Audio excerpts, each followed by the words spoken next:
Sveiki, ponas Naglė. Kodėl nei žodžio nepasakėte referendumo labui? Viską pasakiau per svarstymą. Dabar?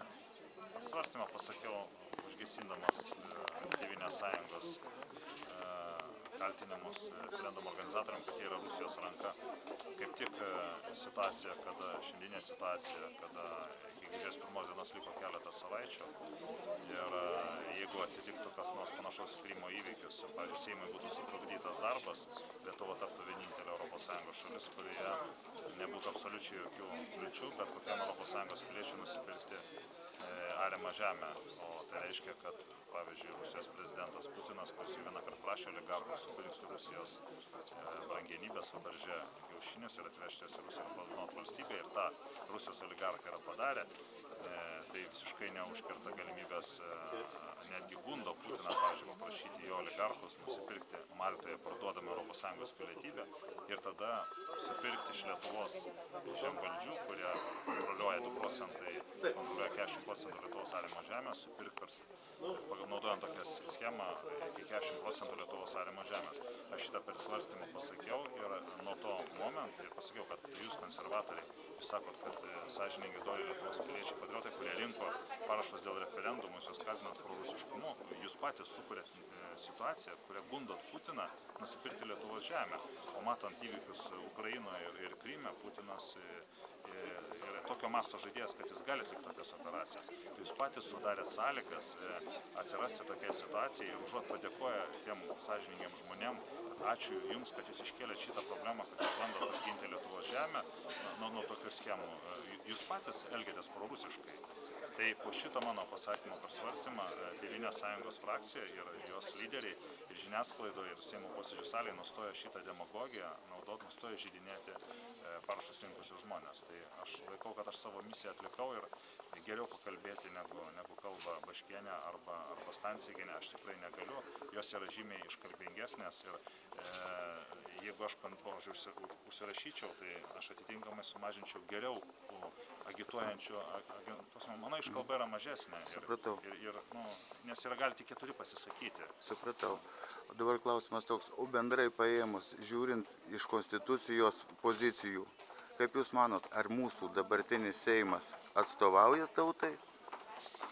Akivaizdžiai matosi iš balsavimo svarbiais klausimais, kad formuojasi, jau susiformavo turbūt, galima teikti, kad jau susiformavo naujoji dauguma, ją galima pavadinti Rusijos analogų kaip Vieningoji Rusija partija, taip Vieningoji Lietuva partija, tai yra tarppartinė partija susidedanti iš socialdemokratų, konservatorių ir liberalų partijos ir šitas konglomeratas arba šitam arba kitam posėdėje stengiasi balsuoti ir jie turi 77-78 balsus, jie nori priimti kreipimąsi į Konstitucinį teismą, kurio abejojama dėl vieno iš referendumų straipsnių, to pagrindinių straipsnių leidžiančių surinkus parašus organizuoti referendumą. Susidaro įspūdis, kad jie sąmoningai nori priimti tokį kreipimąsi ir tokią formą ir padaryti tą tokiu būdu, kad Lietuvoje apskritai nebegalima būtų organizuoti referendumų, nes jeigu jis daugiau negu pusė Seimo kreipiasi į Konstitucinį teismą dėl konkretaus įstatymo straipsnio, jisai suspenduojamas ir jo nebegalima naudotis. Tai man susidaro įspūdis, kad šita naujoji dauguma ruošiasi uždrausti referendumus ir veikdami grupėje kartu susitarę su Konstituciniu teismu padaryti tokią situaciją, kad mažiausiai pusę metų negalės būti rengiami referendumai, nes kol Konstitucinis teismas nepriima nutarimo, po to, kai kreipiasi daugiau negu pusė Seimo, to straipsnių ar to konkrečių įstatymų naudotis negalima. Tai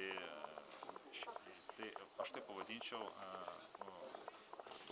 daugiau negu pusė Seimo, 3 partijos suokalbiškai su Konstituciniu teismu užvaldė Lietuvą, užvaldė Konstituciją, planuoja atimti iš Lietuvos gyventojų praktiškai visus demokratinės teisės, tiek rinkimų, tiek referendumų inicijavimą. Iš esmės tai yra sąmokslas. Tai čia kvepia antikonstituciniu perversmu? Taip, bet tą perversmą organizuoja daugiau negu pusė Seimo kartu su Konstituciniu teismu, kuris seniai pasidarė nebe teismas, ypač po to, kada jie svarstė klausimą dėl savo atlyginimo padidinimo ir priėmė tokį sprendimą.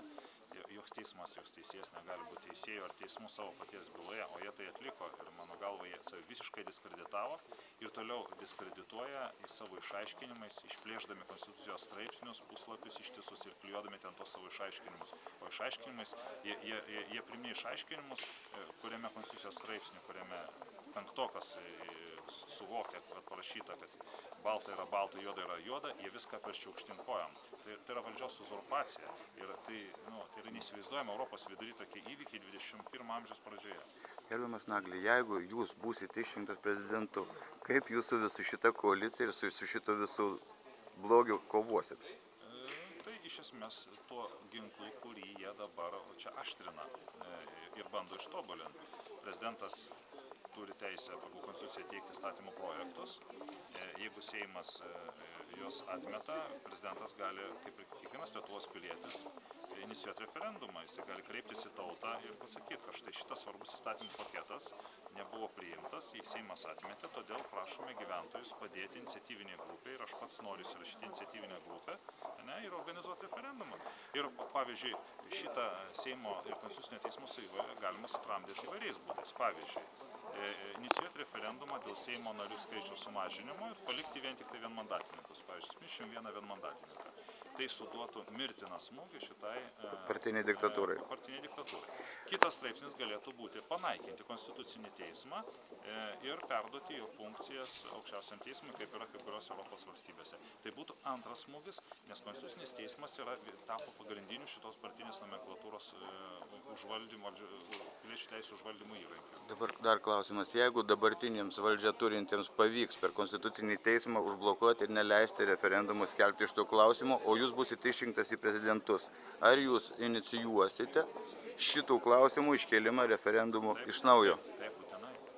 Prisiekėt prižadą? Taip, prižadu, taip, įsipareigoju. Ačiū. Pristatau savo reputaciją. Ačiū už interviu.